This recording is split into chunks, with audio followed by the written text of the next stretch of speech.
He's supposedly been arrested in New York. His art gets shredded mid-auction. He paints rats with stencils and somehow sells them for millions. He's a legend, a vandal, a visionary, and no one knows who he is. Who is Banksy? Is he a lone rebel, a group of artists, a famous DJ, or a man named Robin who once got arrested for spray painting a billboard in Manhattan? Stick around because we're about to dive into the mystery of the most famous anonymous artist in the world. So Banksy himself weighs in. He once said, "I have no interest in ever coming out. I'd rather be anonymous," which, let's be honest, just makes us want to unmask him even more. If Banksy does reveal himself, it'll probably be through some giant performance art prank involving a shredded birth certificate and a press conference full of balloon animals. Until then, the mystery lives on, and that's kind of part of the magic. So who is Banksy? A street kid turned spray can philosopher? A stencil outlaw who paints truth on concrete?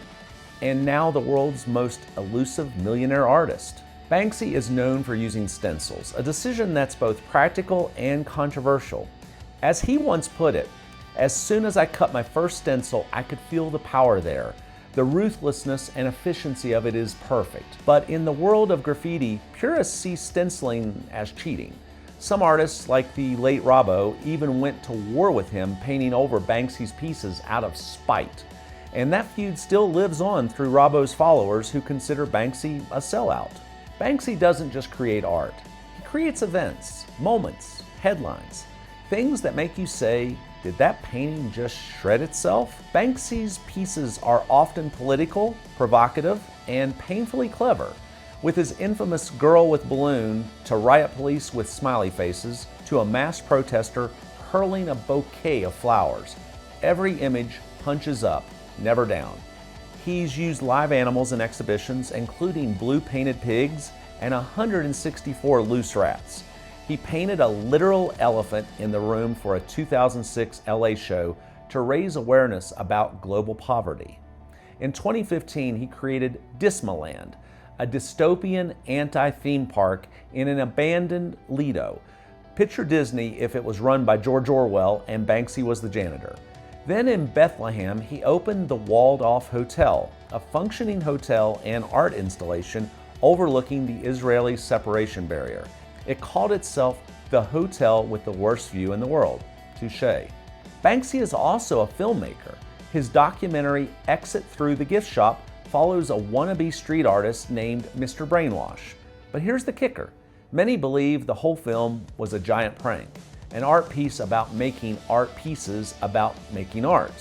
Very meta, very Banksy. Then there's the $1 million shred heard around the world.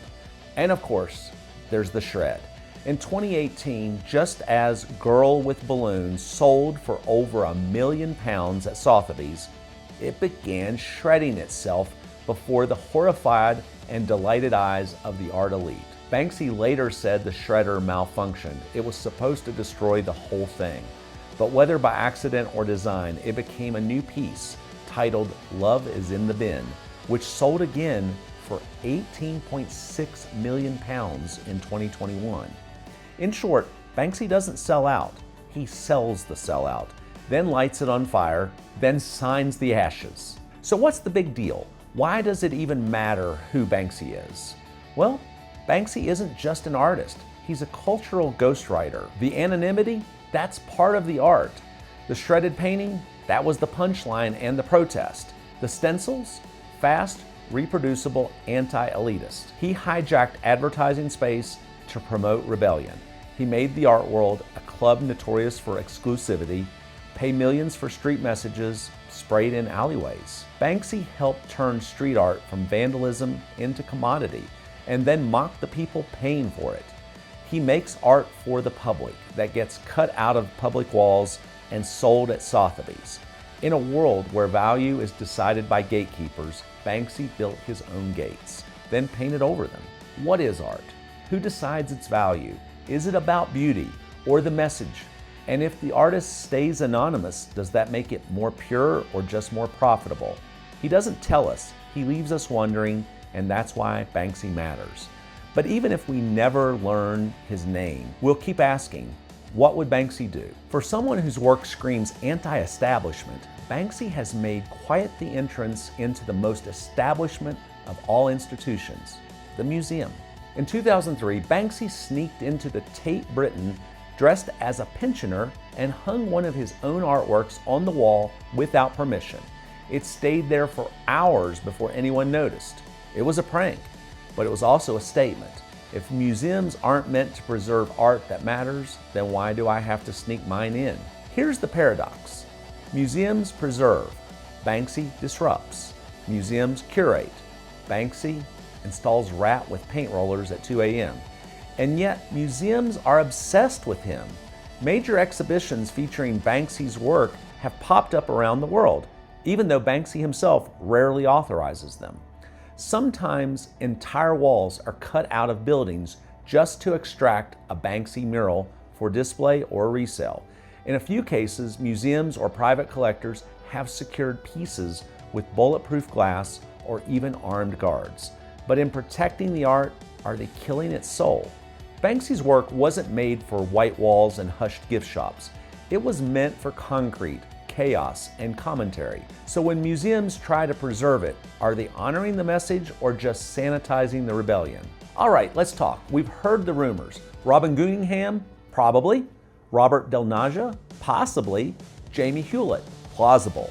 A rat in a hoodie with a spray can? Honestly, also possible. Who do you think it is? Maybe it's just one guy who got really good at staying anonymous. Maybe it's a team. Maybe Banksy's just an idea now, bigger than any person. What if Banksy already was unmasked and no one cared? Or what if he's watching this right now and thinking, cool video, but I'm not Rob, I'm Karen from accounting. We've had blurry footage in Melbourne, a British accented man directing a graffiti truck in Brooklyn, and a dude who looks like Guggenheim just casually setting up plexiglass in front of a confirmed Banksy mural last March. Each time the internet lights up, it's him. No, it's a decoy. No, that's just some guy trying to install fiber optic cable. So let's read some hot takes. Art Sleuth 420 says, Banksy is just Andy Kaufman and Tupac working together from a basement in Paris. Don't ask how, just trust me. Stencil Snob says, real graffiti artists don't use stencils. Banksy is like the Starbucks of street art, overhyped but everywhere. Modern Rembrandt says, Banksy is the punk rock of the art world. Who cares who he is? His work slaps. We may never get a face or a name or a behind-the-scenes Netflix doc where he reveals everything, and maybe that's the point. Whether Banksy is a man, a myth, or a really ambitious group project, his art has changed the way we see the world and the walls around us. He's turned vandalism into valuation. He made the art elite pay millions for messages meant for the streets. He made mystery more meaningful than any museum label. Because once you know who Banksy is, he becomes just another artist. But while he remains unknown, he's everyone's artist. He belongs to the girl walking past a stencil in London, to the kid watching a painting shred on Instagram, to the city that didn't ask for a mural but suddenly can't imagine the wall without it. And maybe, just maybe, the moment we do know who Banksy is the moment he stops being Banksy. And of course, there's Masterworks, which is a fractional ownership investment site where you buy a share in a painting much like you would a share of a company on the Dow Jones. So keep watching, keep wondering, because Banksy's not just on a wall, he's in your head. If you enjoyed this deep dive into the world's most mysterious artist, don't forget to hit like, subscribe, and ring that bell so you never miss a new episode from museums.com. Also go to museums.com and sign up for our email newsletter to stay in the know whether you're an artist, art gallery, museum, or investor/buyer. Let us know in the comments, who do you think Banksy really is? And more importantly, would you hang a shredded painting in your living room? We're museums.com, where the art world's secrets don't stay in the frame.